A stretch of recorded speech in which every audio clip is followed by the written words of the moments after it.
സംഖ്യാപുസ്തകം 22-ാം അധ്യായം 1 മുതലുള്ള വാക്യങ്ങൾ. ഇസ്രായേൽ മക്കൾ യാത്ര പുറപ്പെട്ടു യെരിഹോവിന്റെ സമീപത്ത് യോർദാനക്കരെ മോവാബ് സമഭൂമിയിൽ പാളയമിറങ്ങി. ഇസ്രായേൽ അമോര്യരോട് ചെയ്തതൊക്കെയും സിപ്പോരിന്റെ മകനായ ബാലാക്ക് അറിഞ്ഞു. ജനം വളരെയായിരുന്നതുകൊണ്ട് മോവാബ് ഏറ്റവും ഭയപ്പെട്ടു. ഇസ്രായേൽ മക്കളെക്കുറിച്ച് മോവാബ് പരിഭ്രമിച്ചു. മോവാബ് മിദ്യാന്യമൂപ്പന്മാരോട്, കാള വയലിലെ പുല്ല് നാക്കിക്കളയുന്നതുപോലെ ഈ കൂട്ടം നമ്മുടെ ചുറ്റുമുള്ള എല്ലാവരെയും നാക്കിക്കളയുമെന്ന് പറഞ്ഞു. അക്കാലത്ത് മോവാബ് രാജാവ് സിപ്പോരിന്റെ മകനായ ബാലാക്ക് ആയിരുന്നു. അവൻ ബെയോരിന്റെ മകനായ ബിലെയാമിനെ വിളിപ്പാൻ അവന്റെ സ്വജാതിക്കാരുടെ ദേശത്ത് നദീതീരത്തുള്ള പെഥോരിലേക്ക് ദൂതന്മാരെ അയച്ചു. ഒരു ജനം മിസ്രയീമിൽ നിന്ന് പുറപ്പെട്ടു വന്ന് ഭൂതലത്തെ മൂടിയിരിക്കുന്നു. അവർ എനിക്കെതിരെ പാർക്കുന്നു. നീ വന്ന് എനിക്കുവേണ്ടി ഈ ജനത്തെ ശപിക്കണമേ.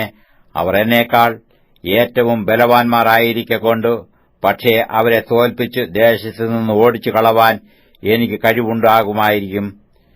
നീ അനുഗ്രഹിക്കുന്നവൻ അനുഗ്രഹിക്കപ്പെട്ടവൻ, നീ ശപിക്കുന്നവൻ ശപിക്കപ്പെട്ടവൻ എന്ന് പറയിച്ചു. മോവാബിയ മൂപ്പന്മാരും മിദ്യാന്യ മൂപ്പന്മാരും കൂടി കൈയിൽ പ്രശ്നദക്ഷിണയുമായി ബിലെയാമിന്റെ അടുക്കൽ ചെന്നു ബാലാക്കിന്റെ വാക്കുകളെ അവനോട് പറഞ്ഞു. അവൻ അവരോട്, ഇന്ന് രാത്രി ഇവിടെ പാർപ്പീൻ. യഹോവ എന്നോട് അരുളി ചെയ്യുന്നതുപോലെ ഞാൻ നിങ്ങളോട് ഉത്തരം പറയാം എന്ന് പറഞ്ഞു. മോവാബിയ പ്രഭുക്കന്മാർ ബിലെയാമിനോടുകൂടെ പാർത്തു. ദൈവം ബിലെയാമിന്റെ അടുക്കൽ വന്നു, നിന്നോടുകൂടെയുള്ള ഈ മനുഷ്യർ ആരെന്ന് ചോദിച്ചു. ബിലെയാം ദൈവത്തോട്, ഒരു ജനം മിസ്രയീമിൽ നിന്ന് പുറപ്പെട്ടു വന്ന് ഭൂതലത്തെ മൂടിയിരിക്കുന്നു. നീ വന്ന് എനിക്കുവേണ്ടി അവരെ ശപിക്കണം. പക്ഷേ അവരോട് യുദ്ധം ചെയ്തു അവരെ ഓടിച്ചു കളവാൻ എനിക്ക് കഴിയും എന്നിങ്ങനെ മോവാബ് രാജാവായ സിപ്പോരിന്റെ മകനായ ബാലാക്ക് എന്റെ അടുക്കൽ പറഞ്ഞയച്ചിരിക്കുന്നു എന്ന് പറഞ്ഞു. ദൈവം ബിലെയാമിനോട്, നീ അവരോടുകൂടെ പോകരുത്, ആ ജനത്തെ ശപിക്കുകയും അരുത്, അവർ അനുഗ്രഹിക്കപ്പെട്ടവരാകുന്നു എന്ന് കൽപ്പിച്ചു.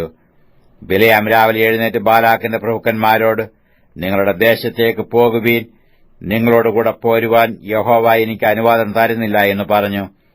മോവാബ്യ പ്രഭുക്കന്മാർ പുറപ്പെട്ടു ബാലാക്കിന്റെ അടുക്കൽ ചെന്നു, ബിലെയാമിന് ഞങ്ങളോടുകൂടെ വരുവാൻ മനസ്സില്ല എന്ന് പറഞ്ഞു. ബാലാക്ക് വീണ്ടും അവരെക്കാൾ മാന്യരായ അധികം പ്രഭുക്കന്മാരെ അയച്ചു.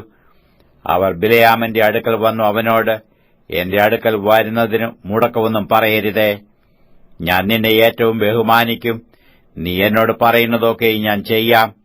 വന്ന് എനിക്കുവേണ്ടി ഈ ജനത്തെ ശപിക്കണമേ എന്ന് സിപ്പോരിന്റെ മകനായ ബാലാക്ക് പറയുന്നു എന്ന് പറഞ്ഞു.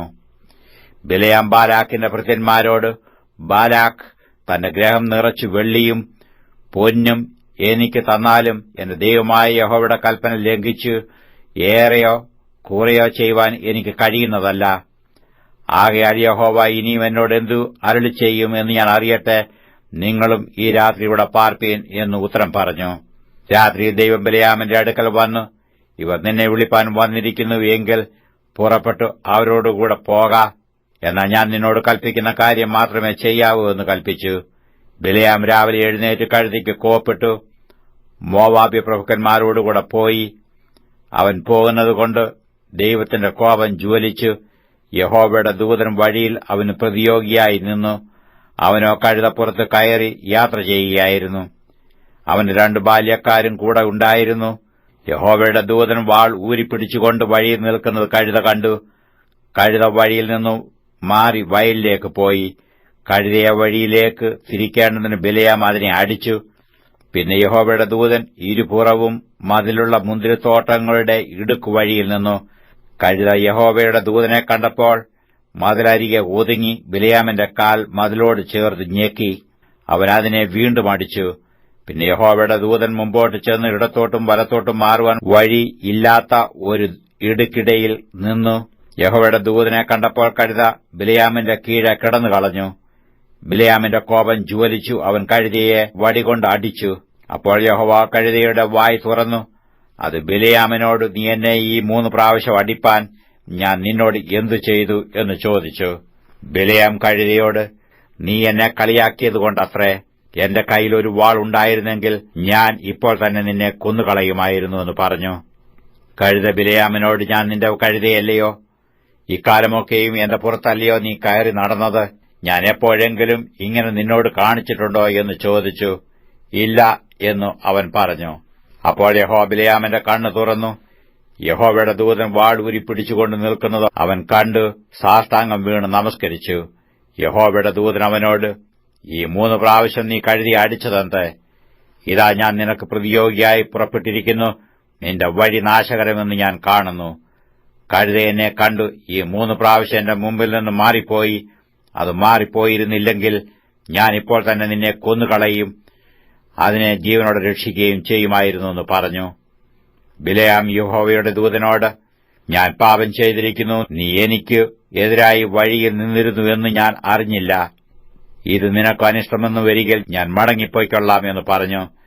യഹോവയുടെ ദൂതൻ ബിലെയാമിനോട്, ഇവരോടുകൂടെ പോക, എങ്കിലും ഞാൻ നിന്നോട് കൽപ്പിക്കുന്ന വചനം മാത്രമേ പറയാവൂ എന്ന് പറഞ്ഞു.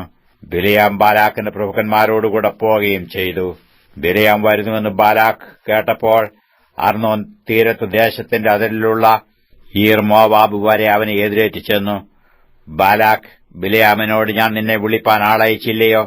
നീ വരാതിരുന്നത് എന്ത്? നിന്നെ ബഹുമാനിപ്പാൻ എനിക്ക് കഴിയുകയില്ലയോ എന്ന് പറഞ്ഞതിന് ബിലെയാം ബാലാക്കിനോട്, ഞാൻ വന്നിരിക്കുന്നുവല്ലോ, എന്നാൽ എന്തെങ്കിലും പറവാൻ എനിക്ക് കഴിയുമോ?